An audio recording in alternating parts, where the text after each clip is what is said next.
would. Well, Mel, what I'd like you to do is tell me who you are, where you live, when you began Oldsmobile, why you selected Oldsmobile, what department you were hired in, and then anything that comes to your mind, no matter what sequence, you just reveal that, and we can index it out so it'll be just what we're looking for. My name is Melzor C. Britton. I was hired at Oldsmobile on 11/12/36. I started on the Friday the 13th, and it's always been lucky for me, I feel. I was working nights at a truck company as a clerk, and I was married, and my wife thought I should be working days. She had a friend over at Fisher Body, and I was on the way I lived on East Mount Holt Street, and I was on the way to Fisher Body, and on the way I went by Oldsmobile, and I remembered Mr. Glenn Wakeman, who I knew real well, because I had worked with him from Oldsmobile, or from the trucking company, as a solicitor. So I thought, why should I go to Fisher Body when maybe Olds are hiring? Stopped in to see Mr. Wakeman, and he said, oh yes, they're hiring. What was he? What was his job? He was a general foreman in a parts and service department. What building was that? That was in building 62. At that time, the cash sales was also in that building, where you could buy automotive parts, Oldsmobile parts. So he asked me if I had an application in, and I said, no, I know Mr. Miller over in the employment office, but he knows that I have a steady job with the truck company, and he said if I worked there, I would be laid off occasionally, which happened back in those days. So he would not take my application. Well, Mr. Wakeman asked me, of course, if I had an application in, I said no. He said, well, you go back over and see Mr. Miller and suggest that he take your application, which I did, and I was immediately hired. This was on November 12th, 1936. Where did you go? That you were hired into what department? I was hired in the parts and service department as a checker, and I worked in building 62. Is that the second floor? I know the parts and service at that time was on the first floor. Who was your supervisor? My supervisor was Rex Rimmel, my foreman, and Glenn Wakeman was my general foreman, who I had known previously. My work was a checker in the shipping room, and I worked there until... Now, what did a checker do, Mel? We checked everything to go on the trucks when the trucks were being loaded for shipments out. I see. And this would be parcel post, express, and motor freight, and railroad cars also. And we checked this. How many people were in that department? Oh, my guess at that time there were probably 100, 150. Do you remember what you were hired in for, Mel? As a checker. But I mean, the wage that you were getting. 48 cents an hour.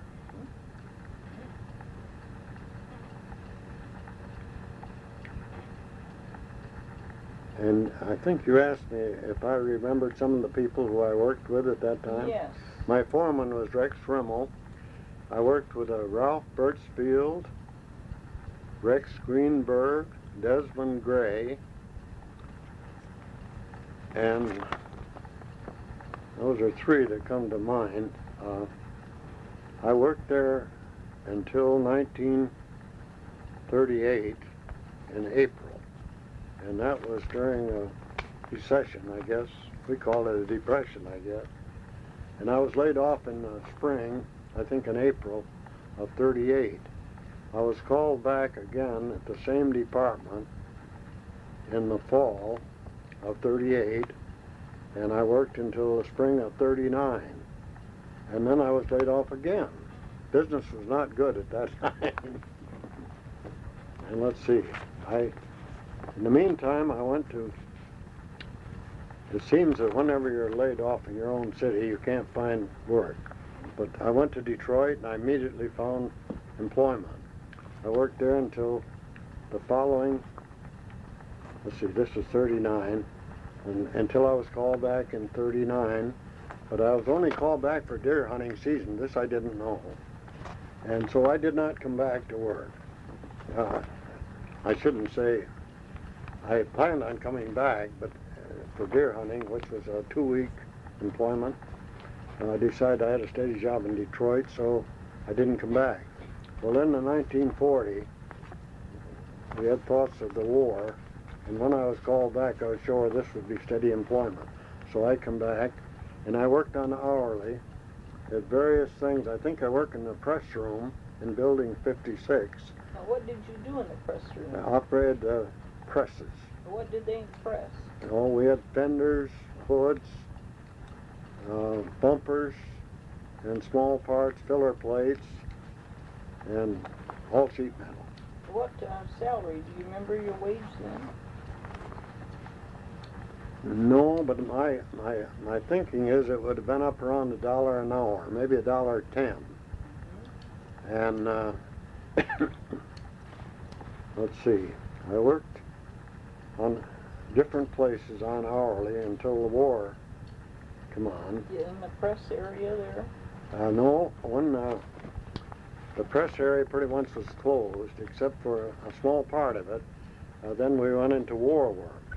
I worked on 75 millimeter shells. What did you do on the I shells? operated, I was an inspector for 2 or 3 years, 2 years I think. And then I decided I wanted more activity, so I became an operator, a machine operator. I wanted to learn this. And now, where did you go to learn that? right there in Building 56. Did they have training in the centers Oh, yes. there? In Building 56. Yes. Do you remember your instructor? No, I don't. We had various instructors from GM Tech. I see. But I think a Mr. Don Olson, but I'm not sure. He might have come later. He was an instructor one time. Okay. Yeah, I imagine you know this name too, Yes. don't you? And in 43, I was working in a wheel room.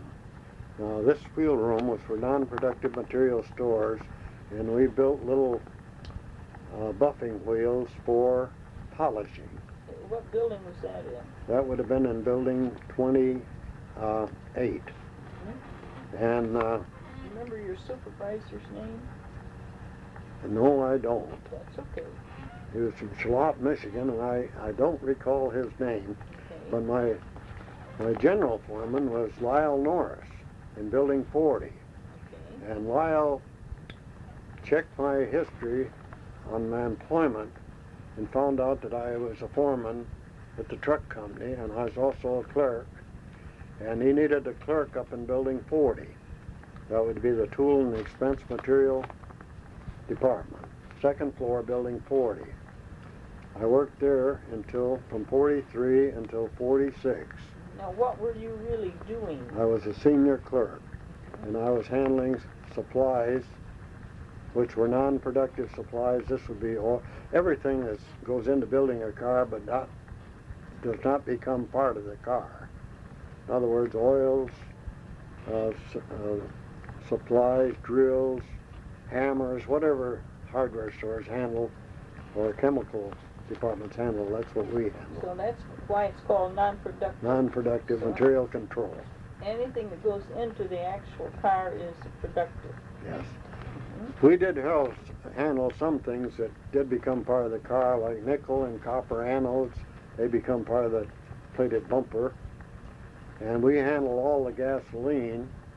The gasoline did become, each car would have maybe 3.5 gallons of gas. And we did handle this. Well, I worked at this until 1946. And at the time Mr. Norris transferred me on to salary, he told me that the person or persons who had the work that I had during the war, when they come back from service, they would bump us off, which happened. So I was off salary for a short period of time, but my superintendent, who was Mr. Robert Stevenson, said, Mal, my given name was Mal, of course, or my nickname He said, we will have you back as quickly as we have an opening. So in a few months, I was back on salary at the same work, and I worked on that until 1952. And during 1952, during the Korean crisis, we opened a new plant, Plant 3, over on Saginaw Street. And I went over there as foreman and opened Stores G, which is non-productive tool stores. And I remained over there until 1963. I was there 11 years. And all that time, Stevenson was your... No. Mr. Stevenson retired during this period, and Mr. Norris Lyle Norris became our superintendent. Mr. Norris had a health problem, and he passed away during this period. And Mr. Hodge was then appointed, Loyal Hodge was appointed superintendent. Now, how was he, what type was he to work for? Oh, they were wonderful. Mr. Stevenson was just perfect. Lyle Norris was probably all the breaks I had at Oldsmobile I got under either Mr. Stevenson or Mr. Norris or Loyal Hodge. And they were fine people. And sometimes we talk about large companies doing things that aren't according to the book. Well, during my period over at Plant 3, the jet program was closed out, which was a government program. We had a contract, a subcontractor for Buick Motor on the J65 jet engine. We built parts. So of Stores G, of everything that we had in our Stores G inventory, about 2/3 of it belonged to the government. About 1/3 belonged to Oldsmobile, because we had a bumper plating plant there at the time. So when we closed out this contract, my superintendent, Mr. Stevenson, said, I want you to close this out, and if you're ever asked questions about this later, that you can put your hand on a Bible and swear that to the best of your knowledge, everything was taken care of as it should have been. We had many things that belonged to the government that I needed in my Stores G after the jet pulled out. Everything that we wanted, we bought. And many things we loaded the government material into box cars and trucks, and we shipped it all over the United States. We shipped a great deal to Honeywell up in Minneapolis. We shipped to companies out on the West Coast. I don't remember their name now, but we closed it completely out. Now, those were sources that the government had provided you that they wanted Yes, that they material were. sent. Now, what kind of material was going to those Oh, this places? could be grinding wheels. It could be drills. It could be... That was government-owned material. it would all be government-owned material, yes. And did the government have inspectors there to assure that Oh, you yes. were doing it right? Yes, they did. And that was under Bob Stevenson. I know at that time, yes, it was under Bob Stevenson at that time. Well, when did Lyle Norris take you? It was during this 11-year period, but I'm just not, I don't remember, because I went to Bob Stevenson's retirement party, but I don't remember what year it was, but it was during my 11-year period that I was there between 52 and 63.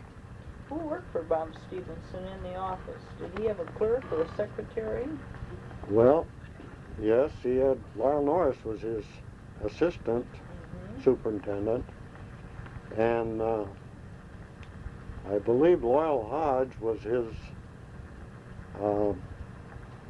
let's see, the head person in the office. I can't remember the title.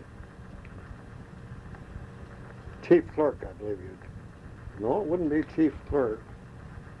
But later, Bill Earley had the same position, but Bill Earley was in the office at that time. Ed Wickens, Chet Baylor, Merlin Sheedle. I think you remember most of these names, probably. Yes. And let's see, some of the girls, I don't remember the girl, Jenny Keeney, who was later Jenny Heidecker Oh, worked yeah. in our office. In fact, Jenny lives at a small lake just 2 miles from me up at Crystal Lake. She lives at Loon Lake, about 2 miles from me, where I spend 5 months each summer. Oh. And I see her occasionally. Was Fred Mellenfant Yes, in that area? I think Fred at that time was in Stores F hourly, but he later come into this office. Yes, I believe he was there yes, he was there then. So it's quite a large office. We probably had, I imagine probably 15 people in the office, about 3 or 4 girls, and the rest were men. What did the stores area actually do? What was their responsibility? Our responsibility was controlling the inventory. At that time, from memory, I think we had an inventory of about $2 million. And this office pretty much controlled it. Back then, we used to use a Cardex system of filing, and everything was hand-posted. Later on, it went on to an IBM key punch. Then we had a girl come in and did our key punching, and then it was taken over to Building 60, which was the old administration building at that time. And it was then that must have been the area where the master setup was. Yes, it was. The cards were punched.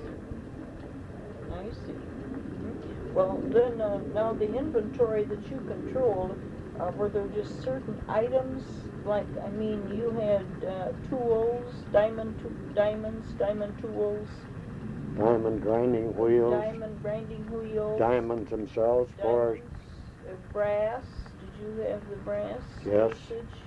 Copper usage? Oh yes, But you didn't handle steel in your area, did you? only maintenance steel. Only maintenance. We did have a Stores R, which was a steel crib, and they furnished steel for the tool room, the die room, the millwrights, boilerplate, and this type of material. I see. But where was Stores R located? Stores R at that time was in Building 40 on the first floor. And you people were over We were still in Plant 3 at this time, or had you come back to the main I'd plant? come back to the main plant. And what building was that in? Wait a minute. That's okay. Let's see. I'm talking about the time I was in Building 40, I guess, before I went to Plant 3. So these people that you named the names, they were in Building 40. Yes, before I went to Plant 3. So that was prior to That would have been 1960? That would be prior to 52. Prior to 52, Yes. okay. Now let's see. Where should we pick up now? Tell me whatever comes to your mind, because we can sort this out. Oh, there's one thing that happened over at the Building 302 in Plant 3. That there was a fire. Now, I can't tell you what month this was, but there was a fire at Ypsilanti at the GM transmission plant. We had parts in our plant in Stores G, which are machine parts. I got a call at about 1 o'clock in the morning from my superintendent, Mr. Stevenson, and asked me if we had certain parts over there for LeBron lathes. He said that he'd had a call from Detroit telling them that they were going to up the production on manual transmissions. And so in order to do this, they had to change the speed of the LeBron lathes and in the main plant. And he asked me if we had parts there. I did have one man on duty on the midnight shift, but he was not familiar with those parts. About the only one that was familiar with the parts was myself, because these parts had not been cataloged yet. They were brand new with the machines. And Mr. Stevens said, "Is there anyone over there that knows about those parts on the midnight shift?" And I said, "No, I would be the only one in our department."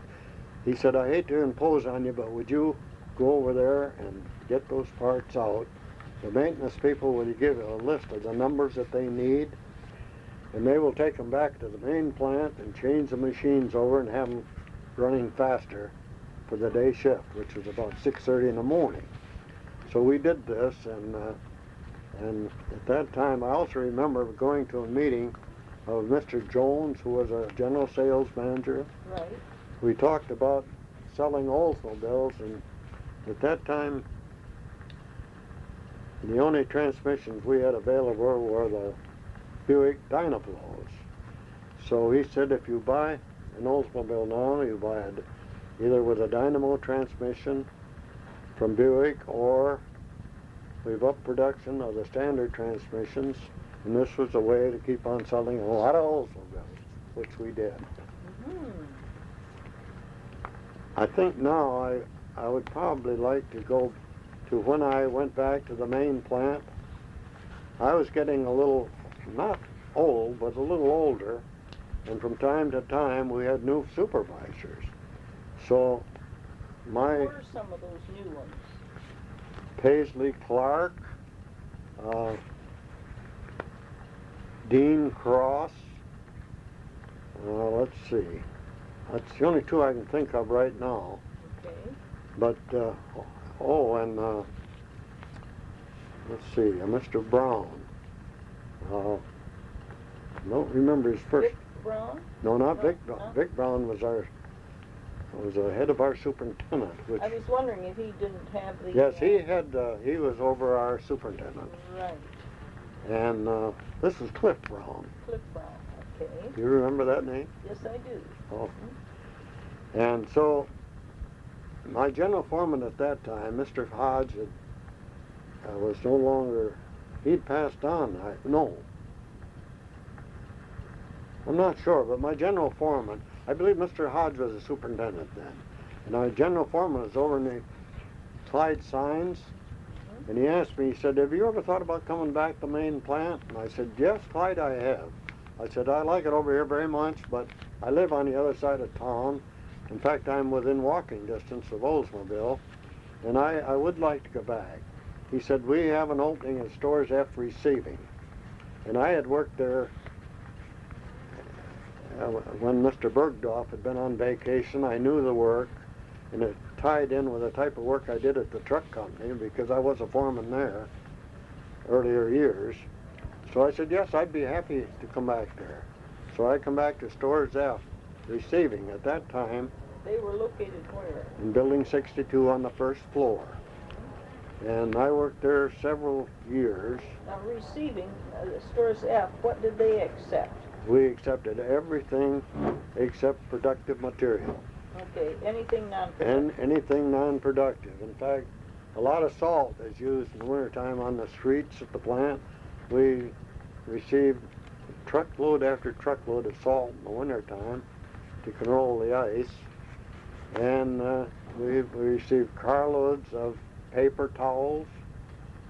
Normally on a carload of paper towels there would be about 50 cartons of toilet paper, which are real large, I think 144 rolls.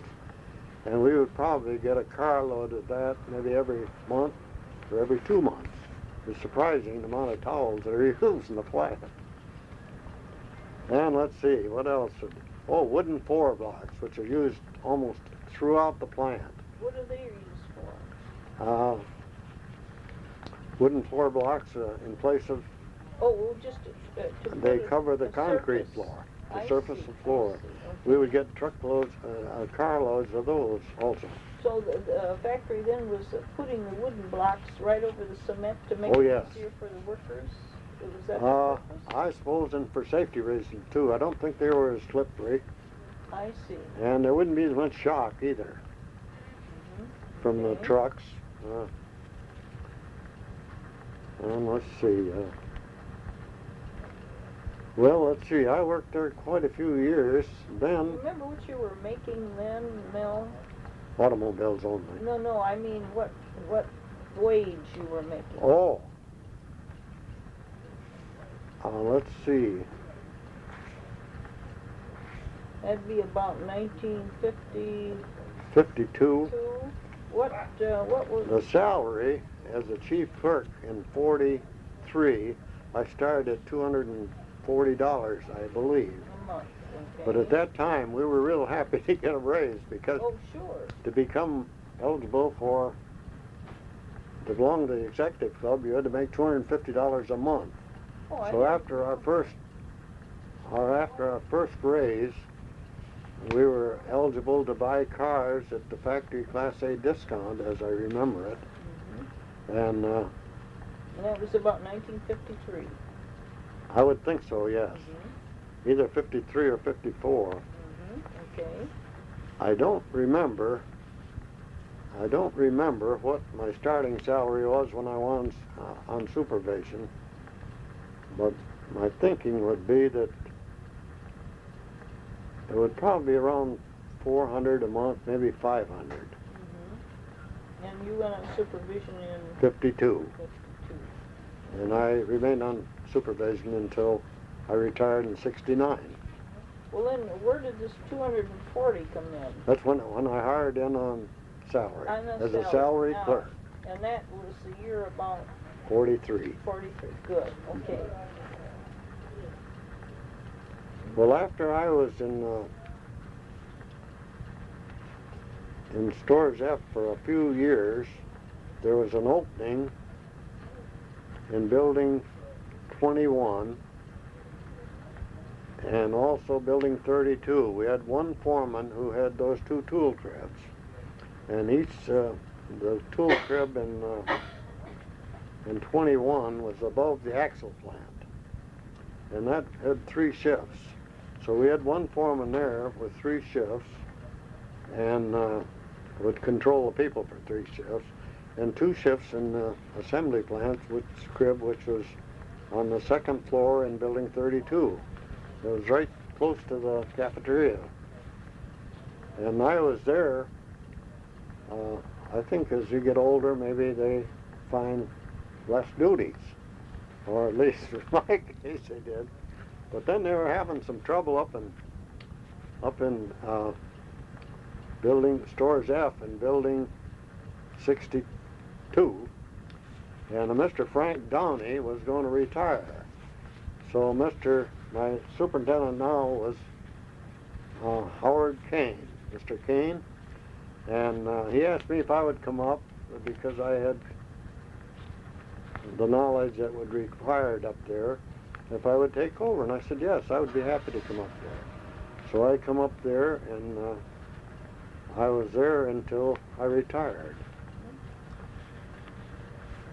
Now you mentioned, let's go back here.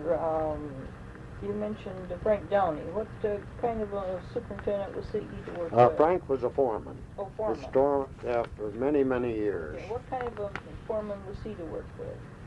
I never worked for Frank. Frank was very aggressive, and he had a lot of good ideas. In fact, Frank, I think he developed the outdoor club as part of, I believe he helped to develop this. Mm-hmm. And what about Howard Kane? He was the superintendent then? yes, at that time he was What superintendent. kind of a superintendent was he to work with? I would say Mr. Kane was very good. In fact, Mr. Kane's office is in the same building my office is in building 62 on the 2nd floor. Oh, yeah. So he would come in each morning, and usually after checking his own office and spending some time there, he would stop in and see me and check with our activities. Mm-hmm. And then I think he would go on and cover most all of our departments. How many people were in the stores department then? I believe Mr. Kane had about 102 people. And Would that be both hourly and salary? yes, I'd say on salary he probably had maybe 25 or 30 people. A foreman, he had 7. I was one of 7. Mm-hmm. And I'd say probably 20 salary people, I would think. Now you mentioned Clyde Sines. What kind of a person was he to work with? Clyde was very good. We never thought that maybe Clyde was had the proper background for the work that he was doing. By this, he was a senior clerk, and I believe a specialized clerk. And then he became general foreman. Now, many of us felt that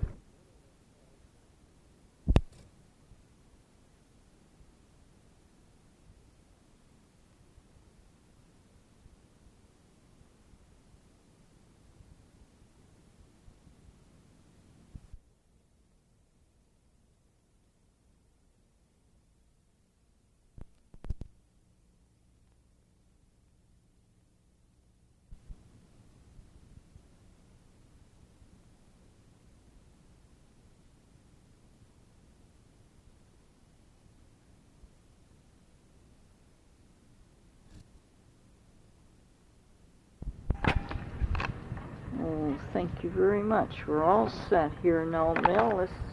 We were talking about Clyde Mr. Sines, Mr. Sines was chief clerk in the office,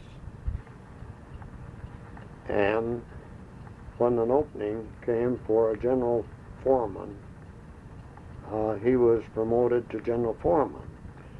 And some of us, Clyde was very capable, and but some of us felt that he made the jump from chief clerk to general foreman without going through the normal channel, which would be a foreman, because some of the problems that we felt that maybe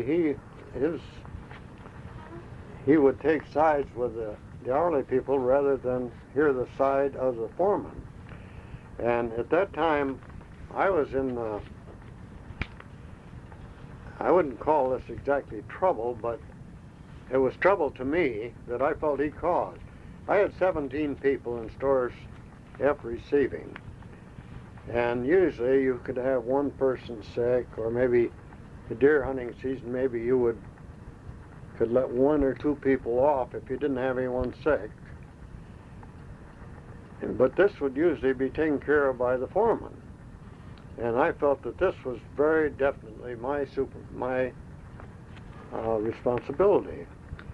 One time I can remember, there are certain things that happen in a factory that maybe people don't realize, but deer hunting is almost a necessity for some people. So you must live with their wishes. We usually took turns. If I could let two go this year, next year I'd try to let another two go. But the fishing season, I think, opens in June. And I can remember one time I had two people off sick, one on vacation, and the fishing season's opening. One of my men asked, and he was a good friend of mine, one of my better employees, asked if he could take Friday afternoon off. Stores F receiving was Friday afternoon, Monday. It was the busiest time of the year for us. And I said, no, I'm sorry, you cannot take it off. I said, our yard is full of trucks. We just cannot spare another person. This man, I guess, they normally would not go around his foreman, but he went up and asked my general foreman if he could have the afternoon off, and he said yes. And this, to me, was strictly not according to the rules. But other than this, Mr. Sines, I'd say he did a good job.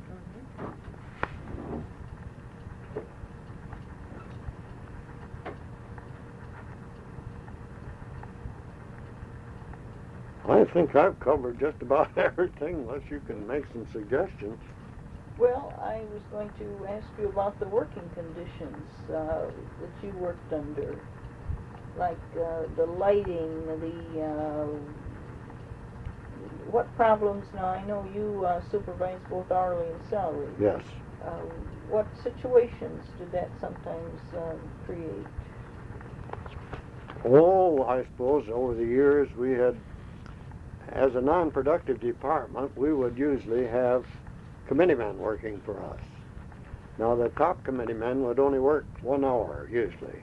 And that would be like from 7 to 8 in the morning if we started at 7. Then they had the balance of the day off. And Oh, to handle their to handle their committee duties. And generally speaking, our Do you remember the name of the committee man? Did you have more than one committee man? over the years I had Oh, several. okay, then we I don't almost go had into one. that. Good. I remember Bob Baxter was one I had over at Plant 3, but in Stores F receiving I always had one. Usually when I was in Stores F I had one. And I can recall, would you be interested in any labor problems that we Certainly might have would. had? Certainly. Over a period of years, we had our inventory once every year. And usually we would borrow people from productive departments or other departments, usually productive departments. This overtime would usually be on Thursday night or Friday night or Saturday, and it could go into Sunday, depending on how long it took. We would borrow people. Now, according to contract, we would either charge hours on a chart for overtime hours, and sometimes we did not. We would always have an agreement with the union on which way we were going to do it, which would be agreeable to them and agreeable to us. You mean whether you're going to charge overtime hours? Hours on them our chart, yes, or not. Or not. Yes. So one time I had a very good employee, one of the best I had probably on hourly. His name was Bruno Bozo. Is this all right to mention names? Certainly, we would like. Bruno had my steel crib in Stores G, which was in building 302. It was a one-man operation on 3 shifts. And Bruno was a very good friend of mine, a very good employee. But he asked me to call a committee man, and I said, "Do you have a problem?" And this was to do with inventory. He said, "No." He said, "I just want to know about inventory, about charging the hours." And I said, so I explained to him as best I could. And he said, "Would you call a committee man?" And I said, "Yes." So he called the committee man. He wanted an interpretation of why the union agreed. I don't remember that year where we were to charge the hours or not charge them. But he wanted that explained to him by the committee man. And being a good worker that he was, the committee man come in, and sometimes some felt that committee men could spend a little extra time. So Bruno, after the committee man explained to him what our policy was on charging overtime or not charging, he said, "Okay." He said, "You've answered my question now. You can leave. I'm busy." Oh, that's But this is the type of some of the material, the people that we had. And Did you have pretty good committee men? generally speaking, yes. Generally speaking. In fact, it was quite hard. When I was in Stores F receiving, it's hard to assign 1 hour's work to one person. But we always tried to find something for them to do. So, building, if we received a load of steel for Stores R, there was... Was that the steel receiving area? No, that was the storage area. Oh. We received everything through Stores F, but if we had a truckload that we were unable to unload due to the weight, like some of these bundles of steel would weigh like 10,000 pounds, we would have the productive stores unload those for us and put them on 4-wheel trailers. Then our people would haul the trailers over to building 40. And I don't remember the steel storage building where these were unloaded, but I used to ask one of the committee men, the top committee man, I'd say, "There's 2 loads of steel over at the steel unloading building. Would you go over and get those and take them over to Stores R?" And I said, "If there's any hold up, you can just give me a ring and leave the truck there, because I don't want to hold you after your 1 hour." But sometimes if he run into difficulties, he would, didn't make any difference to him. If he wasn't busy, he'd work 2 or 3 hours. And so we did have some very good committee men, top committee men. You really didn't have any problems? Very few problems, almost. What about absenteeism, or did you run into any drug problems or alcohol problems? No drug or alcohol. I did have one man who was an alcoholic, and but when he would come to the work in the morning, he would always stop at the hospital. And if he was The not, Olds Hospital? yes, because he had a arthritic condition. And he seemed to know that he could not work if he was not in condition to work. Okay. So he would stop at the hospital, and I don't know if they sent him home, but he never come in with alcohol on his breath. Did you ever have to let an employee go? No, never. Yeah. And drugs at that time, before 69, to my knowledge, there was no drug problem. I think the things that I know about drugs happened after that. So, to your knowledge, nobody ever was fired in any area of the expense stores that had a drug or alcohol problem? Not that I know, Or absentee never. problem? No absentee, almost no. They like to work. Stores department have a lot of overtime. Not for the supervisor, but for the foreman, but for the hourly people. I had, when I was in Stores F or Stores G, I had people working almost 7 days a week, all the time. And, there's one thing, I don't know if you'd be interested in this or not, but I'm sure we would. Stores G was quite a large, you could call it a real large hardware store and a chemical store. And I think, from memory, I think it's about an 80-foot square building, which was quite large. Then we had an oil room. But contractors work 7 days a week. And one morning, on a Sunday morning about 7 o'clock, This Stores G. And got a call from the plant security, Lieutenant Miller, that the contractors were doing some work in the roof above my crib, and that I should call a person in to work. I said, well, you have people there, don't you? And he said, yes, but not to watch your crib. So I said, yes, I'll bring a man in. So I called one of the men at home and asked him to come in.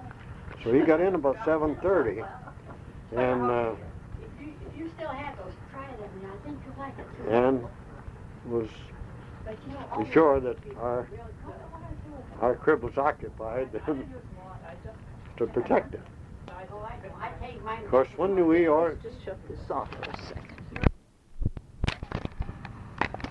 This is a recording with Melzor, M-E-L-Z-O-R-C, Britton, 1100 Curlew, C-U-R-L-E-W Road, Lot 144, 4th Street, Dunedin, Florida. Phone 813-733-7238 on Saturday, February the 18th, 1989, with Helen Earley of the Oldsmobile History Center, Lansing, Michigan. Location was at Mr. Britton's home in Dunedin. Tape 1 of 1 tape, most of the back portion deleted at his request.